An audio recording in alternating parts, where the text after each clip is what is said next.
ఒక్కసారి జానయ్య గారు ఇంటికి పిలుచుకుంటారు. ఇంటికి పిలుచుకొని జానయ్య నువ్వు దూసుకపోలేనున్నా, జానయ్య నువ్వు దూసుకపోలేనున్నా అంటాడు. దొరవారు చెప్పిండు కదా, ఇంకా నాకేం ఎదురుంది, దొరవారే చెప్పాడు దూసుకపోవాలి.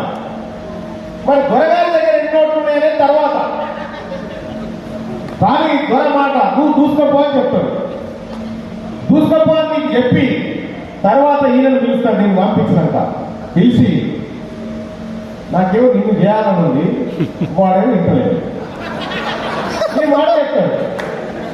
నాకేమో నిన్ను చేయాలని సర్పంచ్ జానే ఇంటలేదని అర్జున్ చెప్తాడు. ఈయనని దూసుకపో అని చెప్తాడు. అప్పుడు ఏమైతే అప్పటిదాకా కలిసినప్పుడల్లా హలో హలో అనుకున్నటువంటి ఇద్దరు అనుమానం ఇంతకున్నాను బిడ్డ. నేను దొరవారిని చేస్తాను, నువ్వు ఉరుకుతావు జనంలోకి అని అర్జున్ కక్ష వేసుకుంటాడు. మళ్ళొకసారి జానయ్య గారిని పిలిచి